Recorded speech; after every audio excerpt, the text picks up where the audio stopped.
ఏపీలో హింసపై special investigation team దర్యాప్తు ముమ్మరం చేసింది. ఇటు పల్నాడు, అనంతపురం, తిరుపతి జిల్లాల్లో విచారణ కొనసాగుతోంది. నరసరావుపేట, కారంపూడి స్టేషన్లకు వెళ్లిన అధికారులు కారంపూడిలో హింసపై సిఐ నారాయణస్వామిని ప్రశ్నించారు. ఎఫ్ఐఆర్లో పోలీసులు నమోదు చేసిన సెక్షన్లను పరిశీలిస్తున్నారు. సీసీటీవీ ఫుటేజ్ను పరిశీలిస్తున్నారు. పల్నాడు జిల్లాలో సిట్ అధికారులకు టీడీపీ, వైసీపీ నుంచి ఫిర్యాదులు అందాయి. ఇక 2 రోజులుగా తాడిపత్రిలో సిట్ బృందం పర్యటిస్తోంది. హింసాత్మక ఘటనలు నమోదైన కేసుల వివరాలు సేకరిస్తోంది. స్థానికుల నుంచి, పోలీసుల నుంచి సమాచారం తెలుసుకుంటోంది. అల్లర్లు జరిగిన ప్రాంతాన్ని సిట్ పరిశీలిస్తున్నారు.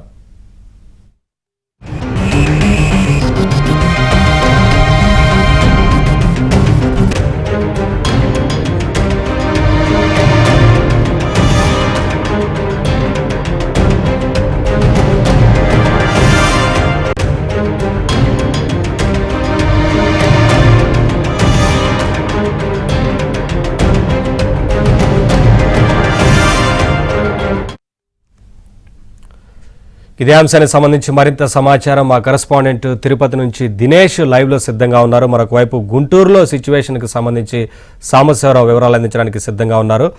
మొత్తంగా సిట్ అధికారులు దర్యాప్తు బృందం ప్రారంభించింది కదా, ఏంటి దినేష్? నవీన్, మొత్తం మీద ఈరోజు ఉదయం సిట్కు సంబంధించినటువంటి రవి మనోహరాచారి గారు డిఎస్పీ తిరుపతికి రావడం జరిగింది. ఆయన ఇదే ఎస్వి యూనివర్సిటీ ఈ పోలీస్ స్టేషన్లో ఉన్నాము. ఈ యూనివర్సిటీలోనే ఈ కేసు పద్మావతి మహిళా యూనివర్సిటీ దగ్గర దాడి జరిగినటువంటి కేసు సంబంధించినటువంటి కేసు నమోదైంది. దానికి సంబంధించినటువంటి ఎఫ్ఐఆర్లు తెప్పించుకొని దాన్ని క్షుణ్ణంగా ఆయన తీసుకుని దాన్ని పరిశీలించి కాపీని కూడా తీసుకోవడం జరిగింది. ఆ తర్వాత దాంట్లో ఉండేటువంటి పాయింట్స్ అన్నీ కూడా ఇది చేసుకుని ఇక్కడి నుంచి మహిళా యూనివర్సిటీకి వచ్చారు. మహిళా యూనివర్సిటీలో పులివర్తి నానికి సంబంధించినటువంటి కార్లు రెండిటిపైన దాడి జరిగింది. గొడ్డలు లాంటి వీటితో కావచ్చు, సమిటా కావచ్చు, అలాగే బీర్ బాటిళ్ళు, రాళ్ళు వీటన్నిటితో కూడా ధ్వంసం చేసినటువంటి పరిస్థితి. నాని గన్మ్యాన్ పైన కూడా ఆ యొక్క గొడ్డలితో దాడి చేసిన పరిస్థితి. ఈ నేపథ్యంలో ఆయన ఫైర్ చేశారు. ఫైర్ చేసినప్పుడు ఒక వ్యక్తికి కూడా గాయమైంది. ఈ నేపథ్యంలో ఆ యొక్క సంఘటన చాలా క్రూషియల్. అక్కడ ఎక్కడైతే సంఘటన జరిగిందో దానికి సంబంధించినటువంటి పూర్తి డీటెయిల్స్ కానీ ఆ యొక్క చోటుకి వెళ్ళారు. అలాగే కూచివారిపల్లి, చంద్రగిరి నియోజకవర్గంలో ఉన్నటువంటి కూచివారిపల్లికి, రామిరెడ్డి గారిపల్లికి వెళ్ళారు. కూచివారిపల్లిలో ఒక ఇల్లు దగ్ధమైంది. అలాగే రామిరెడ్డి గారిపల్లిలో చెవిరెడ్డి మోహిత్ రెడ్డికి సంబంధించినటువంటి గన్మ్యాన్ ఇల్లు ఉంది. అక్కడికి వెళ్ళి అతనితో కూడా మాట్లాడడం జరిగింది. అందరి దగ్గర నుంచి కూడా ఏం జరిగింది అనే దానిపైన ఇన్ఫర్మేషన్ గ్యాదర్ చేశారు.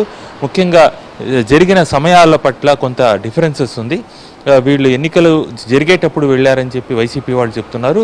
కాదు, ఎన్నికలు పూర్తి అయిపోయి ఓటర్లంతా అయిపోయిన తర్వాత కావాలని దాడి కోసం రాత్రి 9 గంటలకు వచ్చారని చెప్పి టీడీపీ వాళ్ళు చెప్తున్నారు. పూర్తిగా ఇంటెన్షనల్గా దాడి చేయడానికే పెద్ద ఎత్తున వందలాది మంది కూచివారిపల్లికి వచ్చారని చెప్పి చెప్తున్నారు.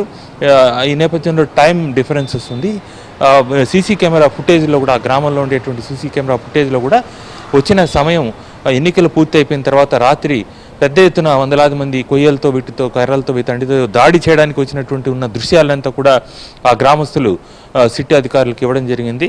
అంటే ఎఫ్ఐఆర్లో నమోదు చేసిన దానికి వాస్తవానికి అక్కడ జరిగినటువంటి సీసీ ఫుటేజ్కి తేడా ఉంది. దాంతో అవన్నీ కూడా సేకరించుకున్నారు, అవన్నీ కూడా నమోదు చేసుకున్నారు. అన్ని వర్గాల నుంచి ఎవరు మాట్లాడినా వాళ్ళందరి నుంచి కూడా ఫీడ్బ్యాక్ తీసుకున్నారు. అయితే ఒక 4 అంశాల్లో మాత్రం సిట్టు సరిగ్గా ఇంకా దర్యాప్తు చేయాల్సిన అవసరం ఉందని చెప్పేటువంటి సూచనలు వినిపిస్తున్నాయి. ముఖ్యంగా ఏదైతే ఆర్డీఓ నిశాంత్ రెడ్డి ఎన్నికల కమిషన్కి ఇచ్చినటువంటి నివేదికలో కేవలం కొయ్యలతోనే నాని కారు పైన దాడి జరిగిందని చెప్పారు. అయితే సమ్మెట ఇలాంటి మారణాయుధాలతో దాడి జరిగినట్టు వీడియో ఫుటేజ్ కూడా ఉంది. ఈ నేపథ్యంలో దానికి సంబంధించినటువంటి దీన్ని తెలుసుకోవడానికి కానీ, ఇంకా నాని ఎవరైతే చంద్రగిరి నియోజకవర్గానికి సంబంధించినటువంటి టీడీపీ అభ్యర్థి ఉన్నారో వాళ్ళని ఇంకా కూడా ఈ యొక్క సిట్టు బృందం పిలిపించుకొని ఏ స్టేషన్ కానీ ఎక్కడైనా కూడా పిలిపించుకుని కానీ ఏదైనా మాట్లాడలేదు. వాడి నుంచి ఫీడ్బ్యాక్ కానీ వాళ్ళ నుంచి సాక్ష్యాధారాలు సేకరించలేదు. అది ప్రధానమైనటువంటి అంశంగా ఉంది. మరోవైపు సీసీ ఫుటేజ్ ఏదైతే కారులో ఉందో ఆ సీసీ ఫుటేజ్కి సంబంధించినటువంటివి ఒక ఇష్యూ కూడా ఉంది. మరోవైపు కాల్ డేటా గురించి కూడా చర్చ జరుగుతోంది.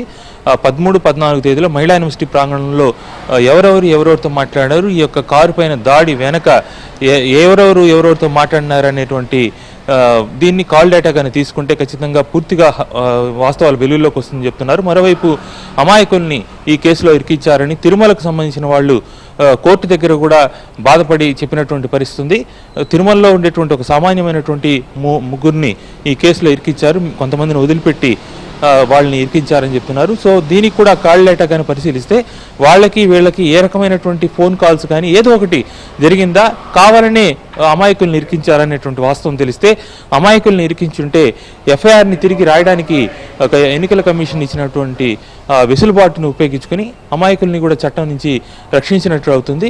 మొత్తంగా ఈ కాల్ డేటా కావచ్చు, అలాగే నాని వాళ్ళతో మాట్లాడటం, పులివర్తి నానికి సంబంధించినటువంటి వాళ్ళతో మాట్లాడటం కావచ్చు, ఈ సిట్టు ఇంకా పూర్తి చేయలేదు. ఈ నేపథ్యంలో అది కూడా పూర్తయితే సమగ్రమైనటువంటి దర్యాప్తుకు వీలవుతుందనేటువంటి సూచన